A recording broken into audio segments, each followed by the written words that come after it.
अब हिमालय से निकलने वाली हम तीसरे प्रमुख नदी तंत्र ब्रह्मपुत्र नदी तंत्र के विषय पर बात करते हैं।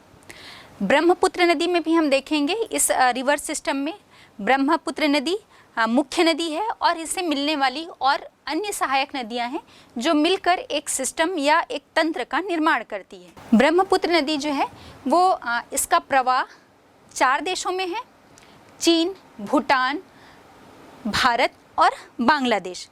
अब इसके बाद हम देखेंगे कि ब्रह्मपुत्र नदी की उत्पत्ति भी जैसे सिंधु नदी की उत्पत्ति मानसरोवर झील के निकट हुई थी, ठीक इसी प्रकार मानसरोवर झील के पश्चिम से उत्पत्ति हुई थी सिंधु नदी की। लेकिन ब्रह्मपुत्र नदी की जो उत्पत्ति है वो मानसरोवर झील के पास ही उसके पश्चिम में इसके पूर्व की तरफ जो है ब्रह्मपुत्र नदी का उद्गम होता है। और मानसरोवर झील के निकट एक चेमायुंगडुंग ग्लेशियर है। यहाँ से ब्रह्मपुत्र नदी ओरिजिनेट होती है, इसकी उत्पत्ति होती है और उत्पत्ति स्थान से लेकर ये नदी जो है वो पश्चिम से पूर्व की तरफ लगभग 1100 किलोमीटर में प्रवाहित होती है। और ये 1100 किलोमीटर में ये हिमालय के समानांतर बिल्कुल पश्चिम से पूर्व की तरफ ही प्रवाहित होती है और उसके बाद ये दक्षिण की ओर एक तीखा मोड़ बनाती है, बहुत तीव्र मोड़ बनाती हुई भारत का जो पूर्वी छोर है जहाँ पर अरुणाचल प्रदेश के पास नामचा बरवा के निकट ये तीखा मोड़ बनाती हुई भारत में प्रवेश करती है और यहीं पर ये हिमालय को काटती हुई एक गहरे कैनियन का भी निर्माण करती है। बच्चों, इस ब्रह्मपुत्र नदी के विषय में हमने पहले भी चर्चा की कि जैसे सिंधु नदी एक पूर्ववर्ती नदी है, गंगा एक पूर्ववर्ती नदी है, ठीक इसी प्रकार वृहद हिमालय के लिए ब्रह्मपुत्र नदी भी एक पूर्ववर्ती नदी है। मतलब वृहद हिमालय की उत्पत्ति से पहले से ही ये नदी जो है वो प्रवाहित हो रही है। अब यहाँ पर हमने देखा कि ये दक्षिण की ओर हिमालय को काटती हुई नामचा बरवा के निकट एक तीखा मोड़ या मैं कहूँ कि यू टर्न बनाती हुई दक्षिण की ओर मोड़ रही है। तो ये तीखा मोड़ किसके कारण है? इसके ब्रह्मपुत्र नदी के तीखा मोड़ बनाने के पीछे इसका भूवैज्ञानिक कारण है। मतलब यहाँ पर हिमालय का जो झुकाव है एक अक्षीय झुकाव जो है हिमालय बनाती है, जिसके कारण बिल्कुल नामचा पर्वत के पास ही इस पिक्चर से आप बहुत अच्छी तरह से देख पा रहे होंगे और समझ पा रहे होंगे कि कैसे ब्रह्मपुत्र नदी जो है वो पहले पूर्व की तरफ प्रवाहित हो रही थी, फिर जैसे ये पर्वत बीच में आता है, हिमालय पर्वत की चोटी बीच में आ रही है, तो वो एकदम यू टर्न बनाकर एक तीखे मोड़ के साथ दक्षिण की तरफ मुड़ जाती है और इसके बाद ये अरुणाचल प्रदेश में प्रवेश करती है। जैसे ही ब्रह्मपुत्र नदी अरुणाचल में प्रवेश करती है तो अरुणाचल प्रदेश में इसे दिहांग के नाम से जाना जाता है। वहाँ पर पहले नदी का नाम जब तिब्बत में थी, जहाँ से ये ओरिजिनेट हो रही थी, वहाँ से लेकर भारत में प्रवेश करने तक मतलब तिब्बत में इसे सांगपो के नाम से जाना जाता है और जैसे ही ये भारत के अरुणाचल में आती है तो इसका नाम हो जाता है दिहांग।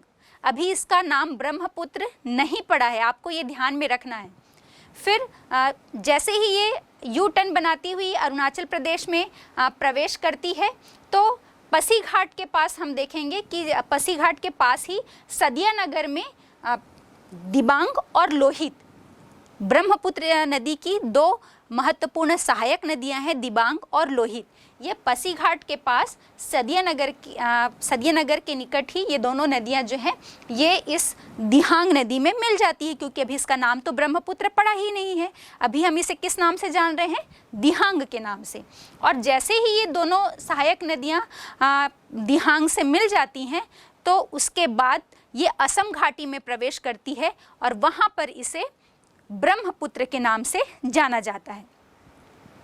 तो असम घाटी में प्रवेश करने के बाद यहाँ पर इसकी और भी अन्य सहायक नदियाँ मिलती हैं, जैसे सुबनसरी है, धनसिरी है, कपिली, मानस। ये इस ब्रह्मपुत्र की और अन्य महत्वपूर्ण सहायक नदियाँ हैं, दिबांग और लोहित के अलावा।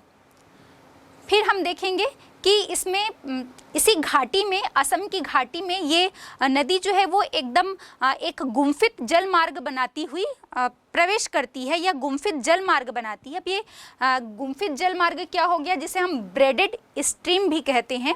क्या होता है कि जब ब्रह्मपुत्र सांगपो के नाम से तिब्बत में प्रवाहित होती है तो ये एक सिंगल रिवर होती है, इसमें जल की मात्रा उतनी अधिक नहीं होती।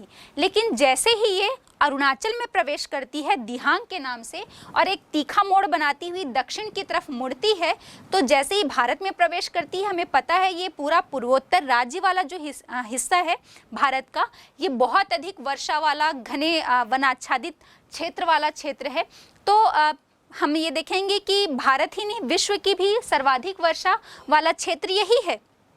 तो यहाँ पर बहुत अधिक वर्षा के कारण भी, और चूंकि ग्लेशियर से तो आ ही रही है, और साथ ही इसमें बहुत सारी नदियाँ जो हैं, अन्य सहायक नदियाँ भी इसमें मिल जाती हैं, तो इसके कारण इसमें पानी की मात्रा बहुत अधिक हो जाती है, जल का आयतन बहुत ज़्यादा बढ़ जाता है। और इसके साथ ही साथ हम देखेंगे कि ये पहाड़ी क्षेत्र से नीचे की तरफ आ रही है कटाव करके, तो इसमें अवसाद की मात्रा भी, सिल्ट, गाद, ये अवसाद की मात्रा भी बहुत ज़्यादा होती है।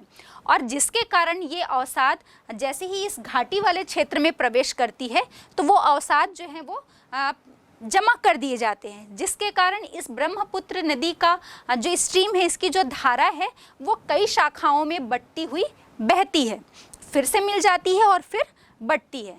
तो इसे हम क्या कहते हैं, किसी एक नदी की जो स्ट्रीम होती है, उसकी जो धारा होती है, जल की धारा होती है, वो अवसादों के उसके जमाव के कारण जब कई शाखाओं में बढ़ती है और फिर से किसी एक जगह मिल जाती है, तो हम इसे ब्रेडेड स्ट्रीम या गुम्फित जलमार्ग कहते हैं। और इसी अवसादों के बहुत वृहद मात्रा में जमाव के कारण हम देखेंगे कि यहाँ पर बहुत सारे नदी द्वीप भी जो हैं वो देखने को मिलते हैं। और बच्चों, क्या आपको पता है विश्व का सबसे बड़ा नदी द्वीप जो है, जिसे हम माजुली नदी द्वीप कहते हैं, उसकी स्थिति भी यहीं पर है, और जो ब्रह्मपुत्र नदी के द्वारा बनाया गया है। द्वीप मतलब हमको पता है कि द्वीप क्या होता है, एक ऐसा भूखंड जिसके चारों ओर जल ही जल हो। तो नदी द्वीप कह रहे हैं, मतलब ऐसे तो द्वीप की स्थिति हमको सागर या महासागर में देखने को मिलती है, लेकिन जब हम नदी द्वीप कहते हैं तो नदी द्वीप का मतलब होता है कि बीच में अवसादों का जमाव इतना अधिक हो जाता है कि एक वो वहाँ पर लोगों का रहना भी जो है वो शुरू हो जाता है। अवसादों की स्थिति जो है वो बहुत अधिक हो जाती है, एक भूखंड का वो आकार ले लेता है, लेकिन उसके चारों ओर जो है वो नदी का जल विद्यमान रहता है। तो इसे हम क्या कहते हैं, नदी द्वीप। और हमने देखा ना कि ब्रह्मपुत्र इस घाटी में एक गुम्फित जल मार्ग बनाती हुई चलती है, और ये ब्रेडेड स्ट्रीम या गुम्फित जल मार्ग जो है वो उसके अवसादों की बहुत अधिक मात्रा में जमाव के कारण होता है, जिसके कारण इस नदी द्वीप का निर्माण हुआ है। या ऐसे ही और अनेक छोटे छोटे नदी द्वीप हमको इस घाटी में देखने को मिलते हैं। इसके बाद हम देखेंगे कि ब्रह्मपुत्र नदी जो है वो धुबरी शहर तक जो है पश्चिम की तरफ फ्लो करती है, और धुबरी शहर के बाद यहाँ तक ये पश्चिम की ओर प्रवाहित हुई, और फिर ये गारो पहाड़ी से मुड़कर दक्षिण की ओर मुड़ती है और बांग्लादेश में प्रवेश कर जाती है। गारो खासी से इसका मोड़ बनता है दक्षिण की तरफ, और ये बांग्लादेश में प्रवेश करती है। और बांग्लादेश में हमने अभी पहले ही गंगा अपवाह तंत्र में बात की थी कि ब्रह्मपुत्र नदी को बांग्लादेश में जमुना के नाम से जाना जाता है, और मैं आपको फिर से याद दिला दूं कि गंगा नदी को पद्मा और ब्रह्मपुत्र नदी को जमुना। और यहीं पर गंगा नदी, जिसे यहाँ पर पद्मा के नाम से जाना जा रहा है, और जमुना, ये दोनों धाराएं जो हैं वो मिलती हैं, और ये दोनों संयुक्त धारा पद्मा और जमुना की जो है वो मेघना के नाम से जानी जाती है। और ये मेघना स्ट्रीम, मतलब ये दोनों संयुक्त धारा जो है वो जाकर फिर बे ऑफ बंगाल में, बंगाल की खाड़ी में जाकर मिल जाती है। और डेल्टा के विषय में तो हमने इसके पहले चर्चा की ही थी जब हम गंगा नदी का अपवाह तंत्र पढ़ रहे थे कि दोनों संयुक्त नदियां मिलकर वहाँ पर एक विशाल सुंदरवन का डेल्टा का निर्माण करती है, और डेल्टा बनाती हुई फिर ये अंत में बंगाल की खाड़ी में जाकर गिर जाती है। बच्चों, ये हो गई ब्रह्मपुत्र नदी अपवाह तंत्र की बात। हमने देखा हिमालय से ये जो 3 प्रमुख नदियाँ मिलती हैं, इनके एक अलग अलग रिवर सिस्टम की भी हमने बात की। अब हिमालय की नदियों के बाद हम चर्चा कर लेते हैं प्रायद्वीपीय भारत की नदियों पर। अंतर को हमने पहले भी और पढ़ा है कि हिमालय से निकलने वाली नदियाँ और प्रायद्वीपीय भारत की नदियों में क्या अंतर देखने को मिलता है। फिर भी एक थोड़ी सी चर्चा हम यहाँ पर कर लेते हैं। प्रायद्वीपीय भारत की जितनी भी अधिकतर नदियाँ हैं वो पश्चिमी घाट से ओरिजिनेट होती हैं या उनकी उत्पत्ति पश्चिमी घाट से होती है। यहाँ पर मानचित्र में आप देख पा रहे होंगे कि बीच में मध्य भाग में आपका प्रायद्वीपीय पठार है और प्रायद्वीपीय पठार के एकदम पश्चिमी हिस्से में उत्तर से लेकर दक्षिण तक पश्चिमी घाट की स्थिति है। और पश्चिमी घाट के यदि हम उत्तर पूर्व की तरफ आ जाएं तो हमको एक मध्यवर्ती उच्च भूमि देखने को मिलती है। तो प्रायद्वीपीय पठार का जो एक सामान्य ढाल है वो पश्चिम से पूर्व की तरफ है। इसीलिए हम देखेंगे कि प्रायद्वीपीय भारत की जो अधिकतर नदियां हैं उनकी उत्पत्ति पश्चिमी घाट से हुई है और पठार का जो ढाल है वो पश्चिम से पूर्व की तरफ होने के कारण यहाँ की अधिकतर नदियां, सभी नहीं, अधिकतर नदियां जो हैं वो बंगाल की खाड़ी में गिरती हैं। अब सभी नहीं कह रहे हैं, मतलब जैसे कि इसकी जो और 2 प्रायद्वीपीय भारत की सबसे बड़ी नदी जो हम आगे और भी चर्चा करेंगे, जैसे नर्मदा है, ताप्ती है, और पश्चिमी घाट के पश्चिम की तरफ जिन नदियों की उत्पत्ति होती है, जैसे हम बात कर लें गोवा के जुआरी मांडवी नदी की बात, या केरल में पेरियार नदी, ऐसी ही और अनेक कर्नाटक में नेत्रवती, शरावती, बहुत अन्य छोटी और नदियां हैं जो अपना जल जो है वो अरब सागर में गिराती हैं या उनका प्रवाह जो है वो पश्चिम की तरफ होता है। लेकिन हम अधिकतर नदियों की बात कर रहे हैं कि ये अपना जल बंगाल की खाड़ी में गिराती हैं, पूर्व की ओर प्रवाहित होती हुई। हमें मालूम है कि प्रायद्वीपीय पठार जो है वो एक प्राचीन स्थिर भूखंड है, जो हमने पहली क्लास में पढ़ा था ना, जब हम प्राकृतिक स्वरूप की बात कर रहे थे कि ये गोंडवाना लैंड का एक हिस्सा है, तो हमें पता है कि ये सबसे प्राचीन भूखंड है। इसके बाद जो हिमालयी नदियां हैं इनकी तुलना में यहाँ से जो निकलने वाली नदियां हैं, चाहे वो कृष्णा हो, कावेरी हो, गोदावरी नदी हो, ये सभी जो हैं वो पुरानी है या हम कहें प्रौढ़ावस्था या अपने मैच्योर स्टेज में आ चुकी हैं। इसलिए ये घाटी का निर्माण नहीं करती और चूंकि एक पठारी क्षेत्र से ये प्रवाहित हो रही है और साथ ही हम देखेंगे कि इनका मार्ग भी जो है वो छोटा है। हिमालयी नदियों की तुलना में इन नदियों का मार्ग बहुत छोटा है। आप देख रहे हैं कि यहाँ पर स्पेस भी आपको जहाँ जो भी नदियाँ इस क्षेत्र से प्रवाहित होंगी वो एक छोटे मार्ग से प्रवाहित होंगी, तो इसके कारण यहाँ पर इस नदी में मोड़ या विसर्प जो है वो नहीं बनते हैं, इनकी कमी देखने को मिलती है। इनका मार्ग जो है वो प्रायः एक निश्चित मार्ग से ये प्रवाहित होती हैं। हमने देखा था जब हम हिमालयी नदियों को पढ़ रहे थे तो ये मार्ग बदलने के लिए कुख्यात हैं हिमालयी नदियाँ जो हैं, और स्पेशली हम यदि एकदम पूर्वोत्तर क्षेत्र में आ जाएं तो वहाँ पर नदियाँ जो हैं वो अवसादों के जमाव के कारण अपना मार्ग जो है वो परिवर्तित करती रहती हैं, जिसके कारण बहुत ज़्यादा वहाँ पर लॉस होता है, नुकसान होता है या बाढ़ के प्रकोप का सामना उस क्षेत्र को करना पड़ता है। लेकिन प्रायद्वीपीय भारत की जो नदियाँ हैं उनका मार्ग प्रायः सुनिश्चित है। इसके साथ ही मौसमी है, क्योंकि हिमालयी नदियों में हमने देखा था कि वहाँ पर जल का सोर्स जो है वो ग्लेशियर्स भी था, हिम के पिघलने से भी गर्मी के मौसम में उन्हें जल की प्राप्ति होती थी, और वर्षा के ऋतु में, वर्षा के मौसम में हम देखेंगे कि बारिश का जल या वर्षा का जल प्राप्त होता है। लेकिन प्रायद्वीपीय भारत की नदियों में हम देखेंगे कि यहाँ पर जल के सोर्स का एकमात्र जो साधन है वो आपका बारिश का जल है जो वर्षा ऋतु में मिलता है। उसके बाद प्रायः ये नदियाँ जो हैं वो ग्रीष्म ऋतु में सूख जाती हैं। तो हमने देख लिया। अब आगे हम एक एक करके जो मुख्य नदियाँ हैं, जैसे गोदावरी है, कृष्णा है, कावेरी है, महानदी, और इसके साथ ही साथ नर्मदा और ताप्ती, इन मुख्य नदियों पर हम एक एक करके चर्चा करते हैं। तो आइए हम बात करते हैं नर्मदा नदी पर।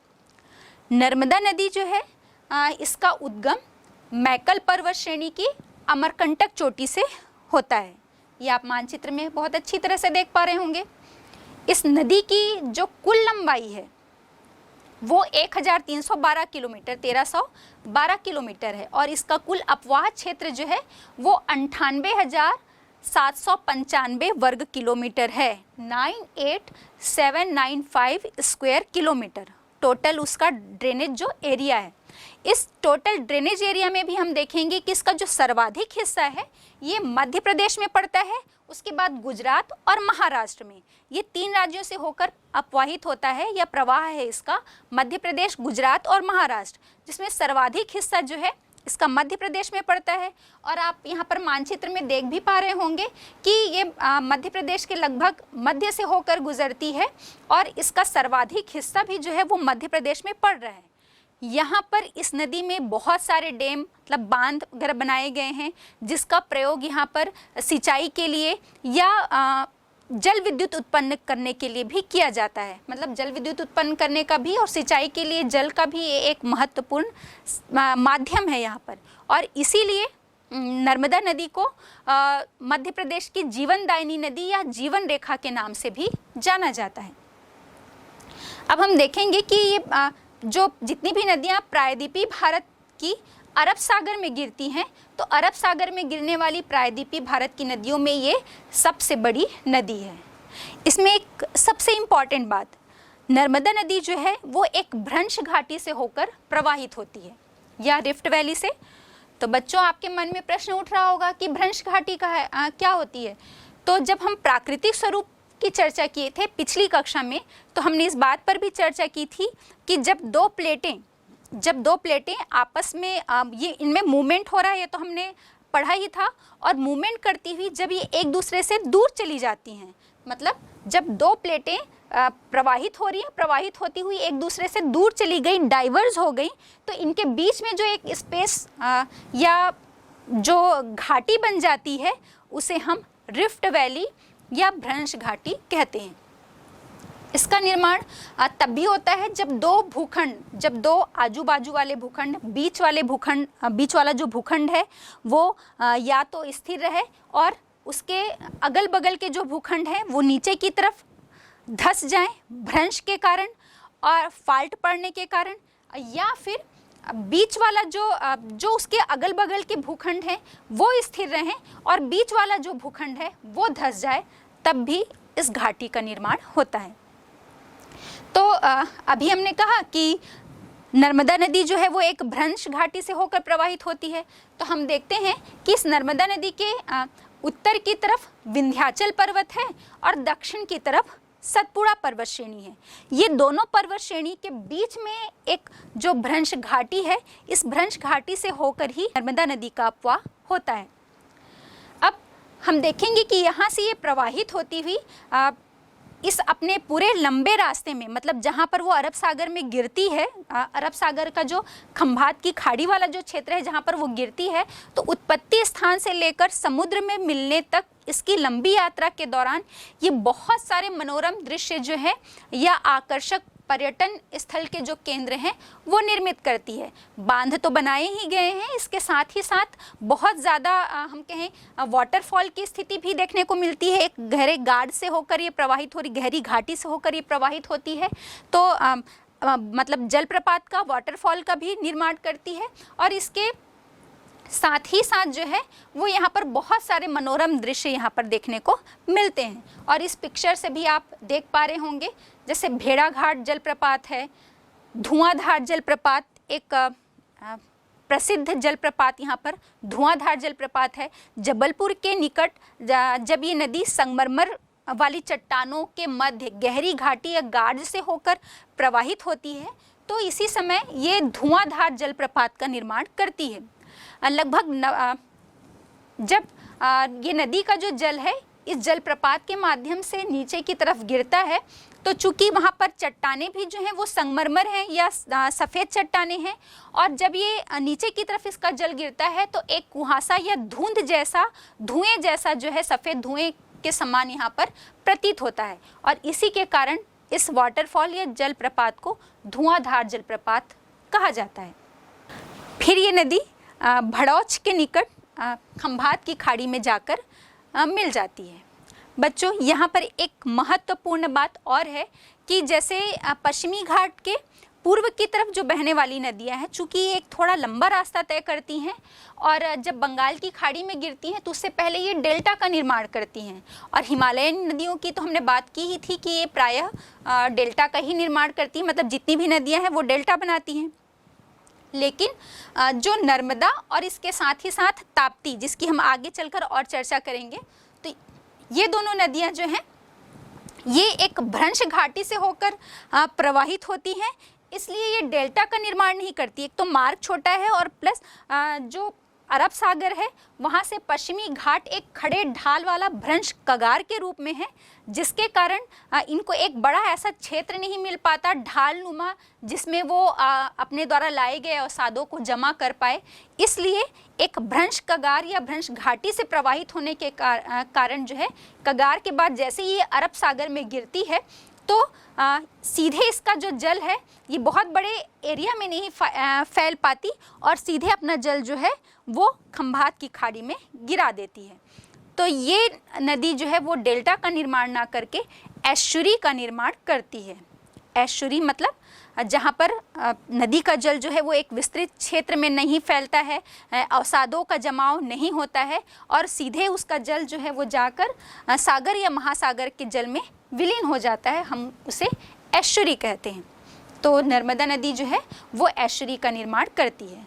अब हम इसकी सहायक नदियों के बारे में भी बात कर लें तो नर्मदा नदी की प्रमुख सहायक नदी जो है वो ओरिसन है और ओरिसन के अलावा भी इसकी अन्य जो सहायक नदियां हैं वो तवा, बसेर, दूधी, शक्कर, हिरन, ये जो हैं ये इसकी अन्य महत्वपूर्ण सहायक नदियां हैं। बच्चों जैसे गंगा अपवाह तंत्र को हमने पढ़ा था और हमने उसमें देखा था कि उसके नाम पर गंगा नदी के संरक्षण के लिए, उसकी सुरक्षा के लिए नमामि गंगे परियोजना का निर्माण किया गया है। ठीक इसी प्रकार नर्मदा नदी के संरक्षण के लिए यहाँ पर नमामि नर्मदे परियोजना जो है वो चलाई जा रही है। तो आइए इस पर हम चर्चा कर लेते हैं, ये क्या परियोजना है। नमामि देवी नर्मदे परियोजना मध्य प्रदेश में नर्मदा नदी का सर्वाधिक हिस्सा आता है और ये वहाँ की जीवन रेखा मानी जाती है।